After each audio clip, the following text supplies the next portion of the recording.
Welcome to the Nerdstalgic podcast with your host, the Ginger Bookworm. Nerdstalgic with the Ginger Bookworm. Nerdstalgic with the Ginger Bookworm. Howdy beans, and welcome back to another exciting episode of the Nerdstalgic podcast. I'm your host, Luke the Human. Hope you're doing well. Hope you're all good. As per usual, before we get into today's topic, I want to do a bit of housekeeping because I like to keep my house nice and clean. So 3 things I want you to do for me before we get into today's episode. Number 1, make sure that you follow me on Twitter or X even, at Nerdstalgic_pod to be kept up to date on anything and everything that I'm doing, watching and reading and all that jazz. Number 2, if you listen to this on YouTube, don't forget to like, comment and subscribe. A subscribe is absolutely wonderful. I'm currently at 158 subscribers as of recording this, but if you could leave a like and a comment, those will take the episode a lot further. And finally, if you're listening on Spotify on your mobile phone, please leave a star rating, 1 to 5 stars. Same as YouTube. If you leave a star rating, it helps the episode and helps the show go up the algorithm and be seen by more people. So if you can do all 3 of those things right at the beginning, I'll be eternally grateful. So today's topic, we're going to be talking about Mass Effect Ascension. This is going to be book 2 so far in the series. If you want to go back and check out my book review for Mass Effect Revelation, by all means, please do so. It's on YouTube, it'll be on Spotify, it'll be basically anywhere now. I've also, to update people, because some people might be jumping on here right at this moment, I've also reviewed the first Mass Effect game. That is also up on Spotify and YouTube and all different platforms. So yeah, you've got a lot of Mass Effect content to get through. If you're jumping on here, I do ask you to go back and check out the old stuff because you might be a little bit confused. Or, if you're carrying on the journey, welcome back. Thank you very, very much. The reception to those last 2 episodes have been really, really great, especially to the book reviews. I'm always surprised whenever I do book reviews because not everybody out there sadly reads, and it's just the simpleness of modern life. Really, is that we are so busy with technology that a lot of people don't have time to read, which is fine.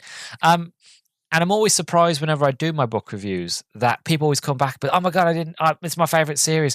I didn't know there were books based off it. And then how many people actually go out and read the books and enjoy them for themselves? And the same thing's happened here. Not many people knew that there were books for Mass Effect.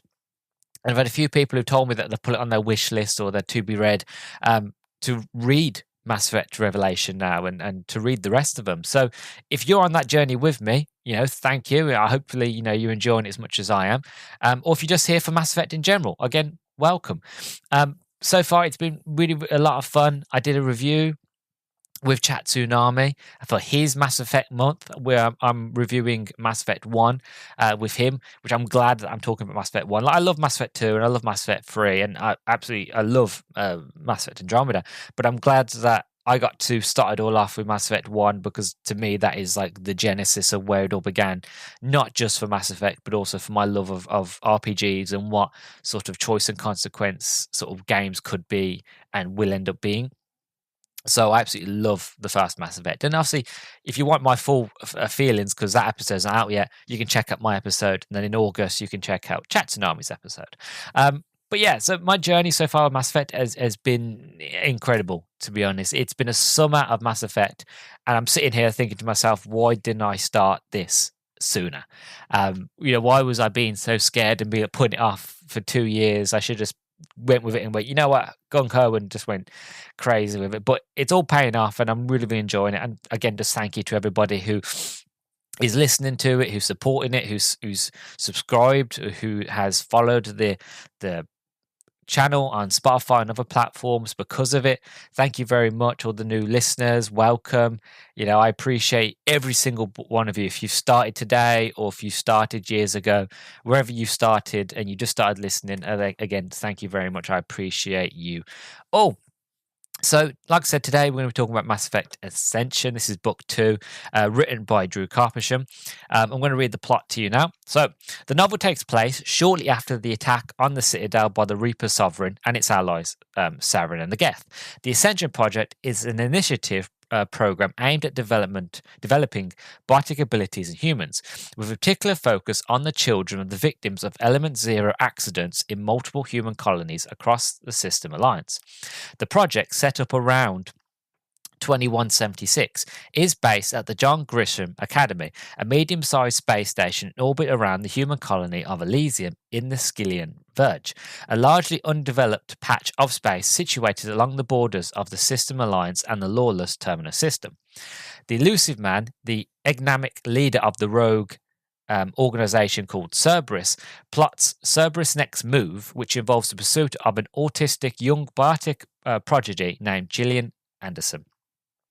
I won't go into any more because sort of worry of spoilers. But that is sort of the synopsis of this story. It takes place after Mass Effect 1, after the attack by Sovereign on the Citadel. And what I love about this book, and we'll give my first impressions in a minute. It's been a long time since I've read this one. It's been a long time since I've read any of the Mass Effect books in a very long time. There has been like years ago. I think I was in college at the time, so it was a while ago that I last read these. But I really like this book, and for few reasons, without going into major spoilers. Well, it's not really one big spoiler because it's on the cover. It has the Quarians in it.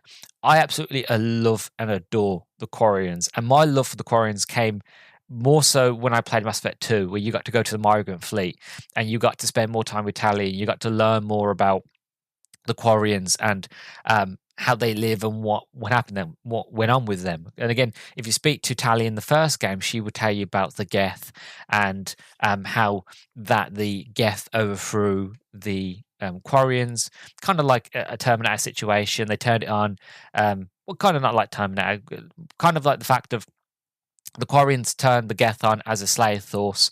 Then when the Geth started to question, well, why are we doing this? Why are we alive? What am I about? That sort of thing. The Quarians panicked, tried to turn them off. The Geth didn't want to die, of course, because then, you can imagine if you breathe life into the universe and you give it sentience and it's aware of its surroundings, it's aware that it's alive. It doesn't want to not be alive anymore. So the Geth fought back and then took over the Quarian homeworld, and then the Quarians were exorcised, like from the Citadel, and nobody really liked them. And yeah, that's why they're on the Migrant Fleet. And I'm absolutely fascinated with them. It's one of my favourite races in all of Mass Effect. And when we get around to Mass Effect 2 and 3, I'll go into more detail about them. But what I love about this book is the fact of you get more Quarians, you get a lot more sort of biotic abilities, you get to see a lot more Cerberus. And when you had like the first book, Revelation, that was really like the beginning, really. That was, like I said in that review, it was the introduction to Mass Effect. It had to take a time to slowly sort of drip feed you into this world, what the System Alliance is, where humanity stands in this universe, where the other races are and the council and that sort of thing. And when you've got Captain Anderson and Saren, it had to slowly sort of get you into this world and what's going on and why you should care. Whereas this book, it already just assumes that you've read that book and that you've played Mass Effect. It already assumes that. So there's no sort of hand holding. It's like the fact of, well, if you jump in here, you know what's going on. So it's all steam ahead. And it's just section after section after section of just incredible writing and biotic abilities and just really incredible moments. And my first impressions of going back to it all these years later is I still really, really enjoy it. You have the moments, and again, I don't really go into spoilers until we get into the review. You have the moments where you get to meet the elusive man and his role in trying to, again, it's obviously because Cerberus is a big organization and they have a lot of side projects going on. And as we spoke about in the Mass Effect 1 review, they had a side project where they were trying to make super soldiers out of Freshamore of Venom, as well as trying to use the Rachni Venom and the Thrawn. they were trying to take different things and make super soldiers, and it didn't work. So they have different sections of different things that they're trying to do. This is one of them where they're trying to take like a human and trying to push humans basic how far we can go in sort of bionic ability. And as we find in this story, and as we find in meeting Jack in Mass Effect 2, how far they actually went and testing on kids and things like that. I can't remember if this book actually mentions Jack or mentions the facility where Jack was. I think it might do. Or then again, now I'm thinking about it actually. No, I don't think it does. And I don't think it would, because the facility that Jack was at was abandoned after Jack escaped.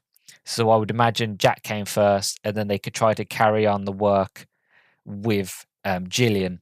And Gillian is sort of like the sort of, if Jack was the genesis, then Gillian is sort of the continuation of that research. Again, that's just headcanon. That's just me thinking out loud. I'm not really sure if that's true or not, but it kind of makes sense if you think about it, really, in terms of lore and in terms of the timeline. Anyway, yeah, I'm really enjoying it. I'm finding it a lot of fun. I'm glad that we got Callie is back from Callie.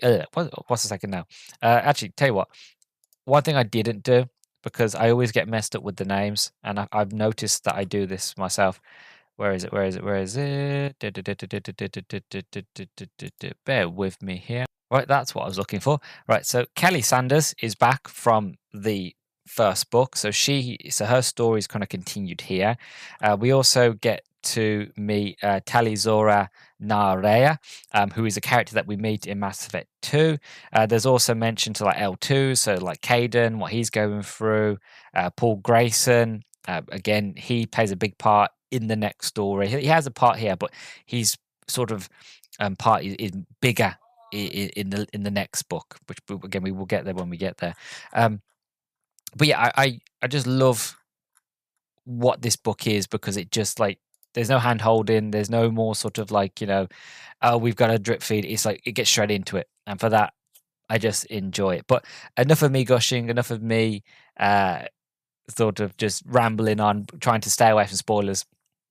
But about 5 hours or so in, this is about a 9-hour book. I'm listening to the audiobook just because it makes it, I read the original, but I'm listening to the audiobooks for these reviews, mainly because it's quicker to get through them than having to sit and read and find the time to read, sadly. So about 5 hours in, it's about 9 hours long, so I haven't got very far before I finish it. To be honest, it's one of those where I usually put like 2 or so hours in and then I start the review.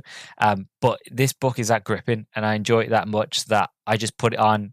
Didn't realize that it was still running, and I was like, "Oh God, 5 hours have passed. Okay, I've got to write up the review now and do the introduction." So I'm going to go off and finish the last few hours that I've got. Then we'll come back and we'll talk about it and review it, and it will absolutely be wonderful. So until then, I'll see you in a minute.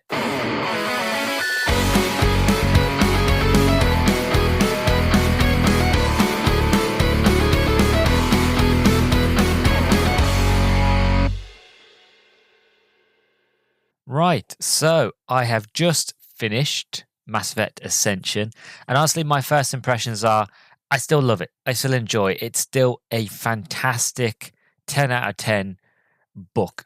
Forget that it's Mass Effect for a second. If you take it as a science fiction novel in a grand, huge universe that's ever expanding, it works perfectly as a standalone novel. Especially if you've never heard of Mass Effect before. Then you put the Mass Effect side of it in, and then you realize that it's a continuation of Mass Effect 1. It continues the story. It grows the world ever bigger, because we get introduced to the migrant fleet. We get introduced to the Elusive Man. This is the first mention properly that we get to see the Elusive Man and who he is and what he stands for, as well as we get to understand Cerberus a lot more. So like me, you could have gone straight in from Mass Effect 1 to Mass Effect 2 and still fully understand what's going on and who Cerberus are, and you could quickly learn why people don't like them. But again, if you start here with the novel, with Ascension, you go into Mass Effect 2 knowing a lot more about them. One of the things that I love about Mass Effect 2, that they reference the novel, and this is the same with Mass Effect 1, they reference the novels. The novels are continuation. You don't need to read them, to fully understand what's going on because they have their own characters and their own storylines. But I like how it's a continuation, how it's still a reference point that in Mass Effect 1, Captain Anderson will talk to you about his moments with Seren and his past and his history. Won't go into full details, but he'll talk about it briefly. And if you want to know more, then you read the book. It's the same here. When you talk to Tali and understand why she doesn't like Cerberus, and then you go to the migrant fleet as Shepard, and they will tell you like we hate Cerberus, and they'll give you small details of like, well, they tried to blow up one of our ships, and then when you read the book, you realize, oh, this is as to why they tried to blow up one of their ships, what Cerberus was doing on the migrant fleet, and why they were there. So a continuation as a branching out as a way of expanding this universe. The novel does a fantastic job. All of the novels do. Well, mostly all, but we'll get to the last one eventually. But the first 3 novels do a fantastic job of just expanding this universe, and Ascension does it perfectly. I absolutely love and adore it. It's not just the fact, well, because I'm a huge Quarian fan. I love the Quarians. I make no sort of hidden truth about that. The Quarians are my favorite race of all of the races in Mass Effect. And to get to spend more time with them, get to learn more about the migrant fleet, learn more about their culture, learn that they are actually very, very advanced. The only downside is the fact of because of what happened with the Geth, that a lot of the System Alliance, as well as a lot of the Council races and all the other races, basically shun them, and that they are now stuck on the migrant fleet, bartering and trading their way through the galaxy, really trying to find a home, but nobody wants to home them. It's incredibly deep, and it's a very sad story, but at the same stage, the way how sort of ingenuitive the Quarians are, and the way that they have managed to survive all these centuries on ships, and their cultures, how they can't have so many of them breeding because there's not enough room, and that everybody has to go on a pilgrimage, and they can't return back to the migrant fleet until they have something of worth, if it be a ship, technology, research, anything like that. Unless they have something tangible that they can bring back to the migrant fleet, they cannot return then. And it's fascinating, and it's incredibly interesting, and I just love the Quarians for that. And I'm glad that this book explores more of that, because again, we get it in the games, but we get to see it firsthand here. This is the beginning of where we get to see more of the Quarians, and how much the Quarians actually play a bigger role than most people give them credit for. I think they play some of the biggest role, actually, as you play through the game. And then you meet Legion and Tali, and then we go on more to sort of Mass Effect 3, and we get to see more of the fleet, and we get to see more of their relationship with the Geth, and that big choice and consequence, choosing between the Quarians and the Geth, and it all depends on your choices in the first 2 games. Matters if you can save them both, or you have to choose a side. And oh my god, I'm not getting into it. It's a big struggle. We'll get there when we get to Mass Effect 3, but it's just one of them moments. This is like, oh my god, what do I do? And yeah, and then you have the side of Callie Sanders. Her story is continued. You get to go to Grissom Academy. You get to learn more about human biotics and what is going on there, which then links into like Mass Effect 3 when you first get to go to Grissom Academy, and then you learn about what is going on there, and that why Cerberus has an interest with Grissom Academy. And it's just a lot of world building. So, as I mentioned in the introduction of this episode, what I love about this book is that if you take the first book, Revelation, and just use it as a starting block, you use it as a foundation, it built up the world, it slowly drip fed you information to really get you into the idea of what Mass Effect is all about, but not overwhelm you. Then obviously you play Mass Effect 2. This book just lets loose. And it's just like, okay, so by this stage, you know what's going on. We don't need to hold your hand, and it just goes for it. And then you next thing you know, you're off to Omega. You're learning more about the migrant fleet. You're learning more about humanity's hold in the Milky Way galaxy.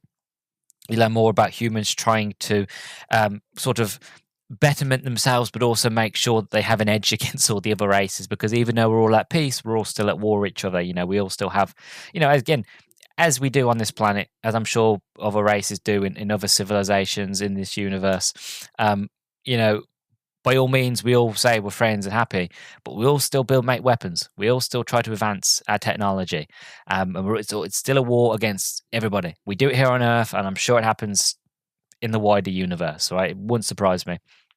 And it's that sort of fascination. It's that sort of trying to enhance human capabilities with biotics. And yeah, and then Cerberus comes into it. And then you have this whole story about, you have Gillian, who, like I said, she is sort of, if you take the research, what happened to Jack when she was being tested on originally by Cerberus to be the ultimate biotic, and how they took Jack and they segregated her, they took her away, they isolated her, they left her on her own so she couldn't play with any of the other biotic kids. They ran tests on her, and eventually she broke free and destroyed the facility. And then you could imagine that they took that research and then they perfected it and tested it on other people, and eventually Gillian got what the next sort of evolution of that test was, and they were pumping her full of drugs. And she is a very powerful biotic, and she's also autistic. And being somebody who's autistic myself, I love that we get an autistic character, somebody who actually is autistic, somebody is written really well as somebody who's being autistic, and that gives a different sort of side to a character, because it means that she's not just a character. It makes her more unique, because her way of seeing the world around her, the way of taking in the world around her, is far more different and unique than it is as somebody who is not autistic. So you add that in, and then you add in the fact of that she's incredibly powerful, that she's been tested on and she's been drugged by her father, who's working for Cerberus, Paul Anderson, Grayson, I mean. And it's one of those sort of stories that just expands and expands and expands. And if you are a Mass Effect fan, the growth is just it just goes. It's ever expanding, and it just makes this universe bigger and bigger. So honestly, my first impressions, and we are still on the first impressions, I've still got more to talk about. It's just me being such a high fan of Mass Effect. I just can't help not sort of grow in my love for this universe, and whenever I get a chance to talk about it, I can't help not just go on mad tangents about it, so I do apologize. But yeah, my overall sort of first impressions is that it does a absolutely fantastic job of expanding the universe ever more. And again, you don't have to play Mass Effect 1 and 2 and 3. I would recommend it. If you was interested in just reading the books, I still feel like you'd get an understanding of the universe, and that you'd be able to still follow along with the story. And that if you played the games, you would then get the bonus information. You'd understand the backstory. You'd understand what characters were going on about in certain places. Whenever Tally talks about why she and the other Quarians hate Cerberus, you can understand the relationship there better than somebody who just played the games. So for that, it does a fantastic job. Again, Drupal Carpushan, 10 out of 10, incredible writer, outstanding. He's knocked it out of the park here. Really, really has. And it's just as good as when I read it all those years ago when I was in college. If not better now, because I've played the game so many times now, that I can just fall back into it easily without even having to try. But that's my first impressions.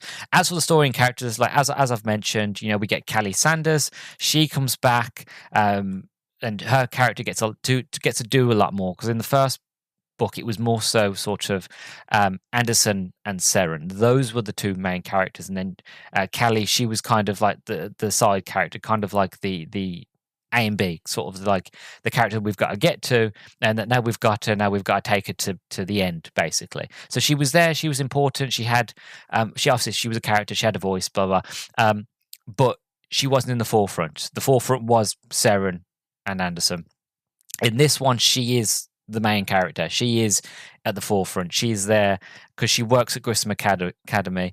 She's now sort of left the Alliance, and she's joined the Grissom Academy so that she could help the kids. She wants to be there for the kids. She wants to basically atone for her mistakes of the past, of what she did with the Geth, and she inadvertently was helping Seren and using the Brutarians and Reaper technology. Like, she wants to atone for that, and she wants to make good.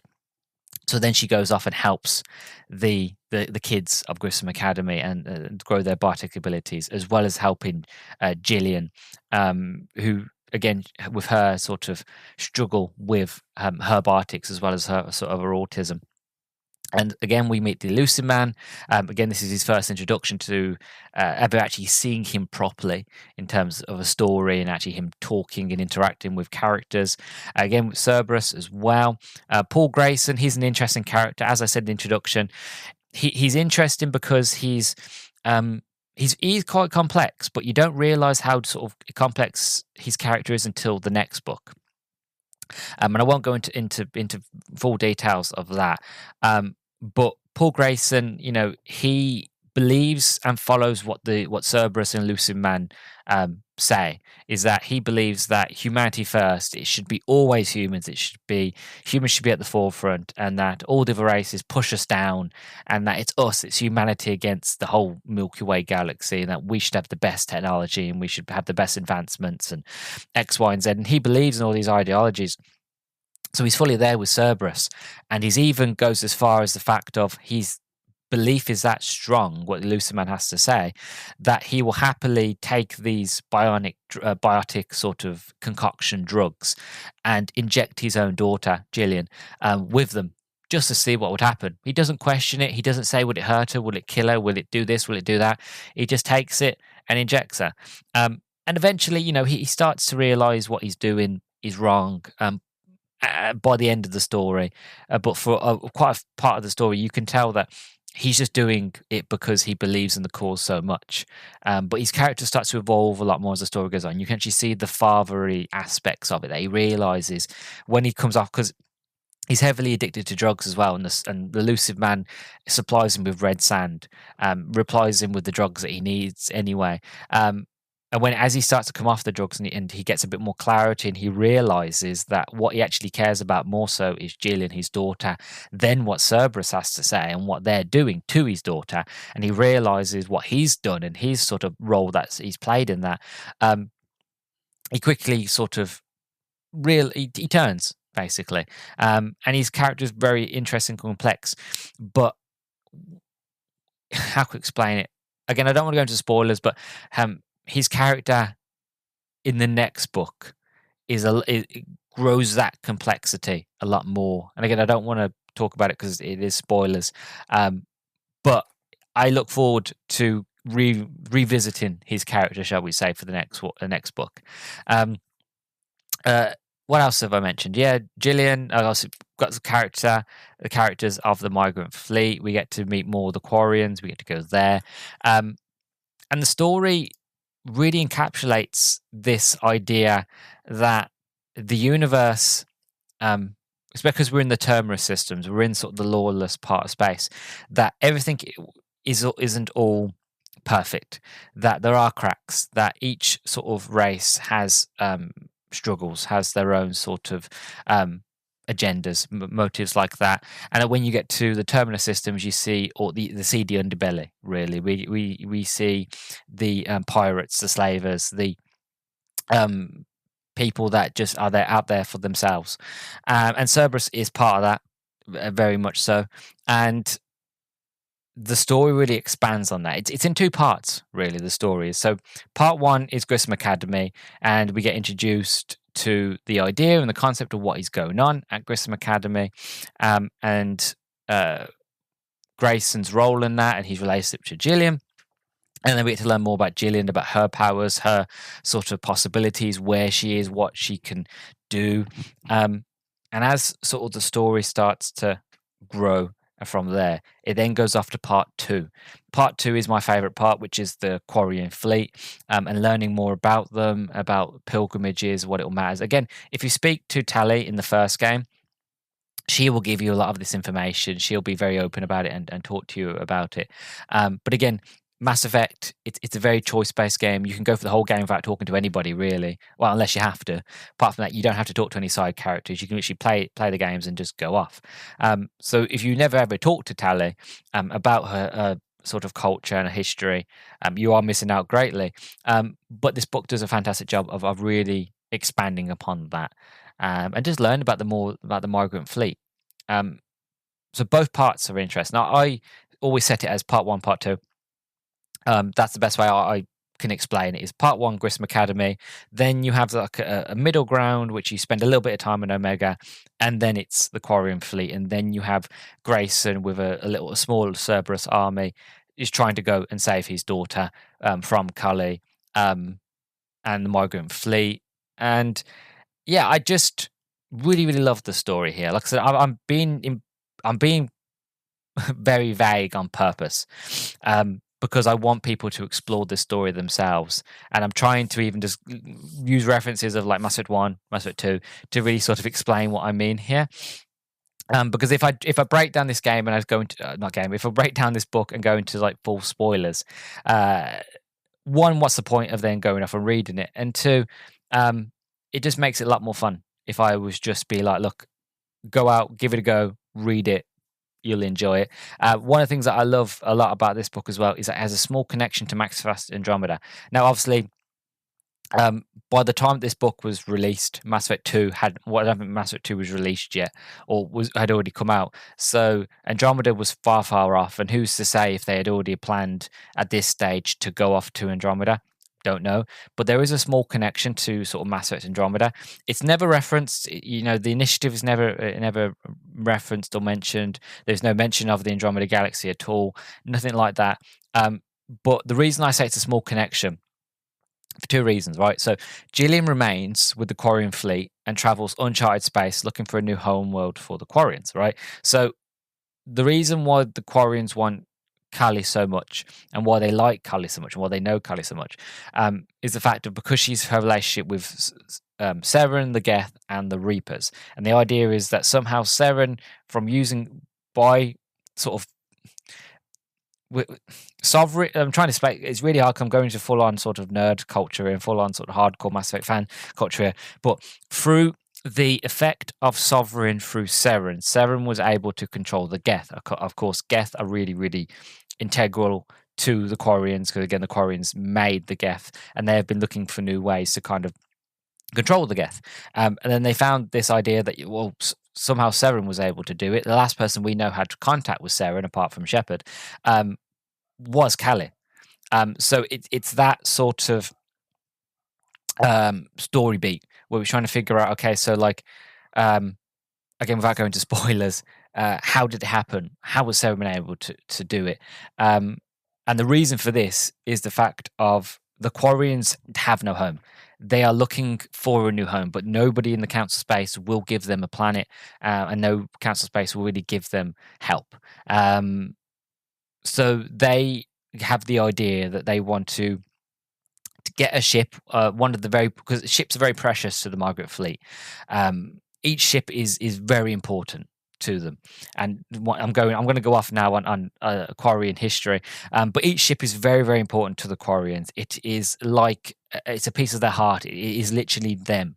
It's that important to them, and the idea that what they want to do is the fact of they want to take one or two ships of the Quarian fleet is like ripping like a major organ out, even though it's a huge migrant fleet. It's one of the biggest fleets in the Milky Way galaxy. Even just taking one is like sacrilege. It's like, no, every ship is precious. But they want to take at least one or two ships and send them out either into deep space or send them out into uncharted territories, or go through sort of unmarked mass relays just to find a new planet, somewhere where they can live and somewhere they can thrive. And they do at the end of this book, and they go off. And again, that, I guess that's kind of a spoiler, but they go off.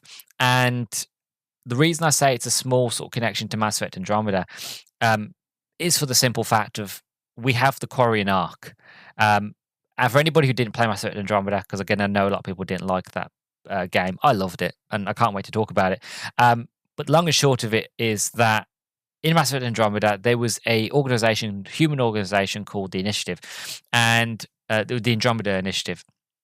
And the idea was that we would take select races, would travel off to the Andromeda Galaxy, and that they would sort of explore. It was a huge exploratory initiative. It was an idea of just going off and exploring the Andromeda Galaxy. The humans went, the Taurians went, the Asari went, Krogan went, and the Quarians actually had their own arc, and that as all the other races went, the Quarians couldn't go in time. The Quarians was one of the last arcs to leave. They had a lot of complications because it wasn't just Quarians on their arc. There was Elcor, there was Drell, and I believe there was Hanar as well on the Quarian ship. And they had to stay and actually make sure a lot of the pods and a lot of the life support systems. Again, I'm going major. I know I'm doing it already. Hopefully, people are still listening at this point.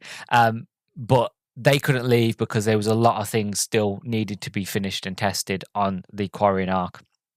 So they got there late, and the sort of idea is the reason that the Quarians wanted to go is the fact of because Mass Andromeda takes place. The beginning of Mass Andromeda takes place before the events, during and before the events of Mass Effect 2. And so it's before sort of the Reapers invade. By the time they leave the Milky Way galaxy, the Reapers have invaded. And the Quarians want to go because at this stage in the story, they have no home, they have no place to go. So the idea is, well, a few of our people will go up and start off a new home in another galaxy. And if it's successful and if it works, then the migrant fleet would follow. Or more Quarians would then make the pilgrimage over from the Milky Way galaxy to the Andromeda galaxy. And that's the idea and concept of it. And that's why I say it's a small connection. Even though it's not referenced, even though they don't talk about Andromeda or the Andromeda Initiative or anything like that, even though it's never mentioned specifically, I like it as it's an idea and a concept and a headcanon that the Quarians are always looking for a new home. That is their end goal, is the fact that we're just looking for a place to live. We have nowhere else to go. No one will take us in. No one will help us, really. So we'd have to make our own way. And if it means having to leave our home system to find a new home, that's what we will do. And I love it for that. I love that idea that, again, it just expands the Quarians a lot more. And also it gives a reason to kind of get rid of Gillian, not in a bad way, but kind of move her away so that she can be gone for a while. So that, during the events of Mass Effect 2 and before Mass Effect 3, obviously, you don't really need to mention the fact of, well, Jack is the most powerful bionic, and that's it. You don't have to talk about Gillian. It just makes it easier, I guess, with story and continuity. And again, for the next few books as well, when she does finally reappear, but then she's aged and she's grown up and she's, a lot more better with her abilities. But yeah, so sorry for that bit of a basically, thank you for coming to my TED Talk. About Quarians. I absolutely love them. Anytime I get to talk about the Quarians, I will go on to a huge tirade. It's that little voice at the back of your head. You're like, Luke, you're talking too much. You're talking too much about Quarians. People are not coming here to talk about Quarians. I know. But they do play a big part in the story. For God's sakes, they're on the front cover. You can't help not talk about Quarians, But my overall thoughts of this sort of story and this book is that it's absolutely fantastic. If you're a Quarian fan or not, you will find enjoyment here with this story because it is just incredible, hardcore science fiction.